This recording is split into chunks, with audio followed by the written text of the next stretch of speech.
The powerful have always preyed on the powerless.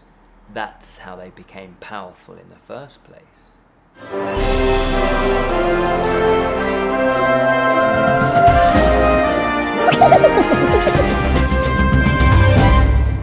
Hello and welcome to the Friday Fantasy Show from the Bottled Imp, exploring the realms of fantasy.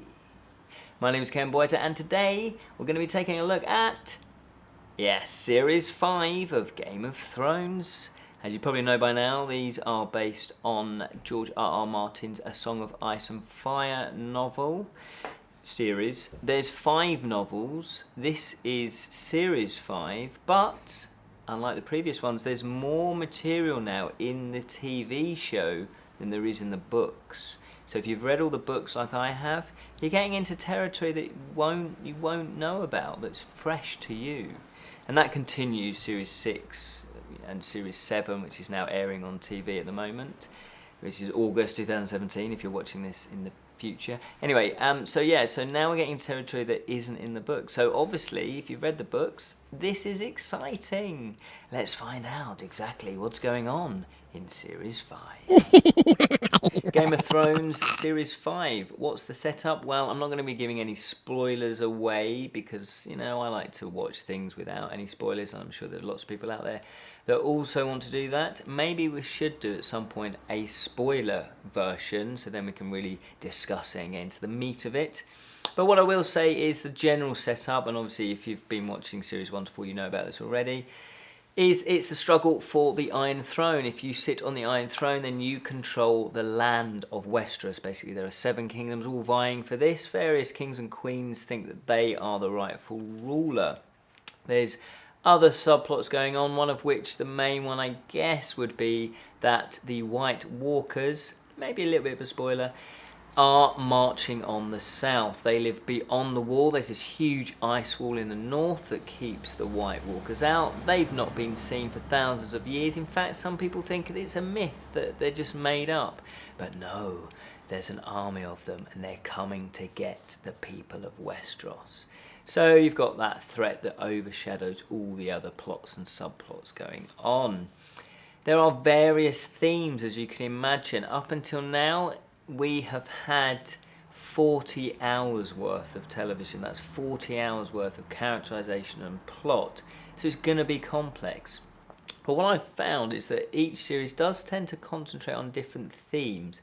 Yes, there are a lot of themes that do cross over from series to series, but there are some that seem to be more prominent, to that specific series. And I think that's a good thing because it keeps, interest up. And I think also, good stories, they're not just about characterization and story. There's also messages in there. You want to explore various human conditions, various themes, within your work as well. So there was a nice touch to the opening series, the opening episode of this series, and there was a flashback. We don't get many flashbacks. In fact, I'm not sure if there has been any other flashbacks, but we get a flashback of one of the characters. And it's really interesting because it's like, oh, were they really like that as a child? Well, the answer is yes. And again, I'm trying not to give too much spoilers away. But there was a prophecy. So there's a flashback of one of the characters as a child and they stumble upon a witch and there's this prophecy that happens. And again, that really just sets things up nicely. So you've got the theme of prophecy. Now, what is a prophecy? A prophecy is kind of destiny, and it's almost like no matter what you do, no matter what you think you can, you're changing the future. This prophecy, if you've been told something, it's like, I'm not going to, I don't want that to happen. I'm going to change it. If I do X, Y, and Z, then yeah, I'm going to debunk the prophecy. Well, unfortunately, a prophecy it happens. It's just going to happen no matter what actually happens. So the prophecy is one of these things that's beautifully layered in because it sort of runs throughout all of the 10 episodes. And because you know the prophecy, that kind of adds to the tension. As an audience viewer, you really add to the tension for it. So you get that feeling that there's destiny, that certain things in life are just going to happen no matter what you actually think, what you think you can actually change. So that's destiny, that's one of the themes. So one of the other themes that I noticed that ran through most of the episodes is the theme of religion. Now, religion has always been within Game of Thrones, but it seemed to have been a bit more pushed into the background. There were mentions of old gods and the new gods, and you get specific details of those gods, and they do crop up quite a lot, but it's never been necessarily a storyline that's really right at the front and actually starts affecting characters.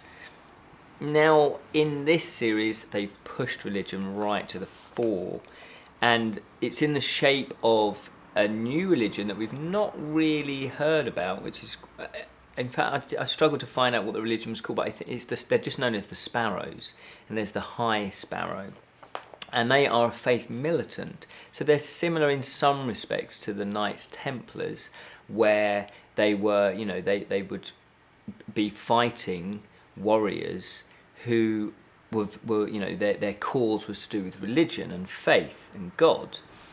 Now they're not dressed up as knights. They have taken the other sort of angle on this, and they're very destitute, so they give all their wealth away. They're dressed in rags, they walk around barefooted, because it's to do with you being humble, and material possessions are worthless. It's all to do with the soul. And so, but they do have a militant side. They are warriors. They do fight. They're excellent at fighting, and they will enforce their judgment. So they have legal premise to go and actually enforce their religious beliefs. And so the state, i.e., royalty and religion, the church, this particular one, the royals actually reinstate this faith militant, and therefore they begin to act on that. And unfortunately for the royals, it's not necessarily how they envisaged it. But the reasoning behind this reinstatement is actually a political movement. So when you get the state and the church colluding, you can get some corruption going on. So obviously corruption again is another theme, and corruption is one of the main themes that runs through all of the series in Game of Thrones. So religion, now we look at the religious side of this. Now this one isn't necessarily corrupt, because they're actually just enforcing their own moral code, but the reasons why they were reinstated were actually from a personal, royal, political angle. Other religions that have been there, you've got the Red Woman, who is the Red Priestess, in Rolla, the Lord of Light. You had the old gods and the new gods, and the ManyFaced God as well that has been introduced. Now there's a storyline where we start to get to know this ManyFaced God as well. This one really is mysterious. It's very, they don't really give too much details away, and it's a mystery, it's an intrigue, and it really gets you hooked. So and they're sort of hidden away, they're sneaky, they're not, they're a god, they claim to be a god, they claim to be doing God's work, but they're hidden. Whereas the Sparrows, they're out in the open, they're very proud, they're not ashamed to actually, wear their religion on their sleeves, so to speak. Other themes are redemption and forgiveness, so this sort of tags in, all of this tags in. So you've got confess your sins for the process of redemption to start, healing, the healing of your soul, redemption, begging for forgiveness. It's all tied in. And so even though you might sort of confess, it's like, but do you really mean it? Or are you just trying to, pull a fast one just for an easy life? And so you're really begging for forgiveness to start the process, and it's a personal process. Only you can go through this redemption once you admit your sin. This is according to a certain religion. So it's not only God and religion though, there's also, can a victim give redemption, give forgiveness to their attacker? So, and that isn't necessarily to do with God and religion, that's to do with your own personal moral code as well. So we got those themes running through there. And then there's a sense of justice. Obviously, if you've got redemption and forgiveness, then you've got that sense of justice, because if you've been a victim, you want justice. And it works the other way around. If you've been an attacker or a bully, or if you've been, a criminal, then justice eventually catches up with you. Or does it? We so want justice to catch up with criminals. We want that. And then that opens up the debate of, is justice enough just on earth? Or should it be on a higher plane? Should it be religious? Should it be God that dishes out, or the many gods dish out justice, or should it be both? Or is it just enough for humans not to judge each other and it is just a religious thing? But then if you don't believe in God, then you'd want your justice now. And then what is justice? Is it an eye for an eye? If somebody chops, an arm off of yours, do you then get the right to chop their arm off, or another body part? Or do you then show them forgiveness? Are you the better person? Is your justice knowing that they're hopefully going to feel guilty for attacking you in whatever way, even if it's emotional as well? So you got that sense of justice as well. And I think the universe has a good way of balancing things out.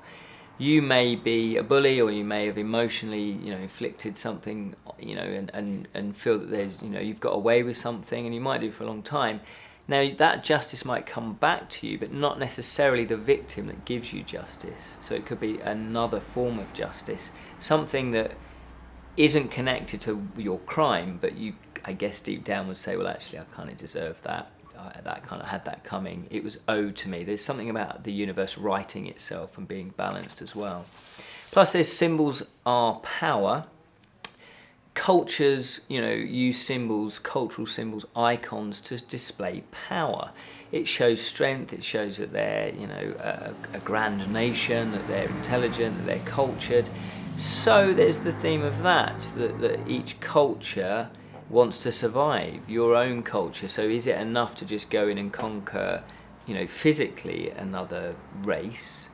But if you really want to wipe them out, you want to wipe out their culture as well, which is why you get, other cultures, other races trying to smash up icons of another culture, big statues to their gods, pyramids, for example. You would want to destroy them if you want to destroy a culture. And also culture means tradition. You've got traditions and icons, so you'd want to wipe out their traditions as well. So, for example, a little bit of a spoiler in some respect, if you have an ancient culture that has allowed fighting, in the pits like the gladiators, and then another culture takes over and it's like, no, we're banning this is barbaric, we don't agree with this. That is a form of, destroying that culture because you're changing tradition. And who's to say it's right or wrong? It kind of just happens. But then if you're the one in power, you're the one in control, you can dictate the law. But then you've got to watch out for, revenge, and you've got to watch out for the consequences of that. Because, when one culture takes over another culture, it's not going to be plain sailing. Some people will agree with it and just assimilate into that culture. Others will rebel. So you've got to be prepared for that. And then there's a theme of sexuality. There's both homosexuality and lesbianism, and obviously heterosexualism. And in the universe of Game of Thrones, it just kind of is there. It's accepted. It's just there. It's part of life. Homosexuality, lesbianism. It's just there. It doesn't. What I like about it doesn't make a fuss of it, and it's realistic. It exists in all cultures, and quite rightly, and like in all cultures though as well, you get some people that hate it, that want to stamp it out, that think it's immoral and wrong and an abomination, and it goes against their God, for example. Not necessarily a religious view, but it could also be a religious view. And then you get some people that are just like, yeah, whatever, this is natural, this happens, it happens in animals as well. So shouldn't, it's all about love, surely, love a fellow human being, and we should all try and live in peace and harmony. So I love the fact that it delves into that theme as well. Fantasy elements, yes, we're in full flow now. Series 5, Series 1 was very low on the fantasy element. In fact, there was only kind of one really bit of fantasy. And each series, it's cranked up. So now, yes, we're into a fully fledged fantasy world.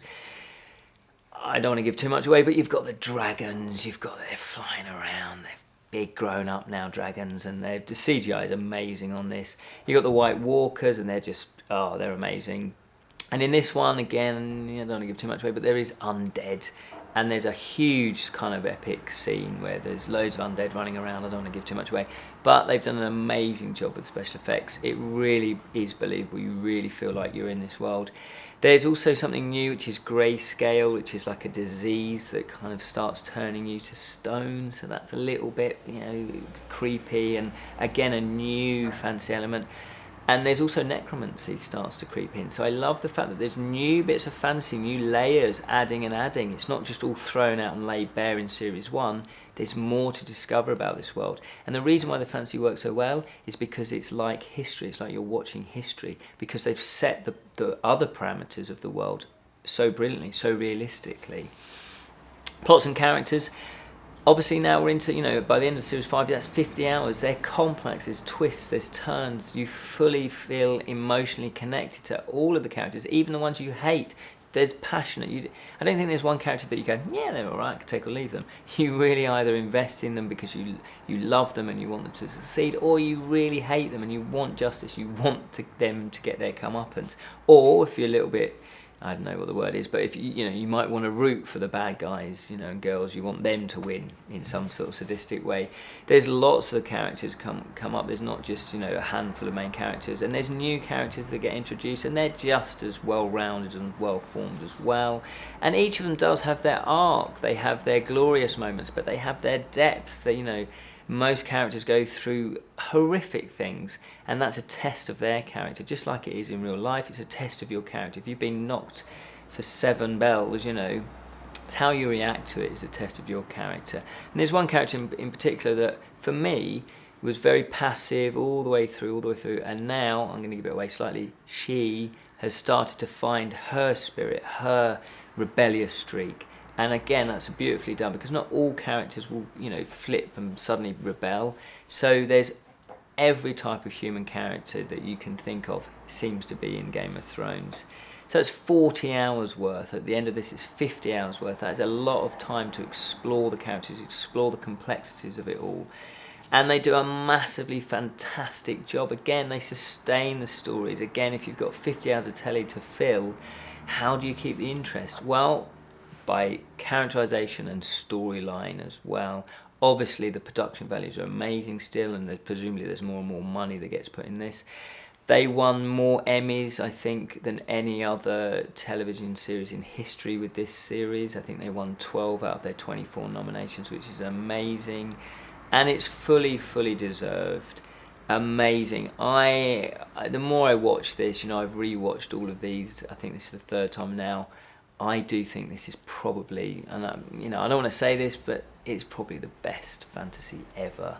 Better than Lord of the Rings. Oh, no, have I said it? I think I've said it. Anyway, there you go. That's Series 5 of Game of Thrones. Series 5, Game of Thrones. Yes, it is an 18 for a reason, just to obviously let you know, but then presumably you know that by now because you've been watching Series 1 to 4. Thank you so much for watching. Obviously, we have done Series 1 to 4 in separate reviews. We've also done the Game of Thrones board game, and I'm sure we've done a few, yes, we have done some other George R.R. Martin books as well. The Ice Dragon springs to mind, so check those out. And also a vampire book that he wrote, which was called Fever Dream, I think that is it, Ferv Dream, I don't know how you pronounce it, I think it's Fever Dream. Anyway, check those out. We've got lots of other Game of Thrones stuff as well. I'm sure there's a few more other things there, but it just isn't springing to the old goggle box. That isn't even a word. Anyway, I'm rambling now because I'm so excited to get on to Series 6 of Game of Thrones. I've not watched that yet, so it's going to be new for me. So the next one will be Series 6. Until next time, remember to keep it unreal, especially if you are Peter Dinklage.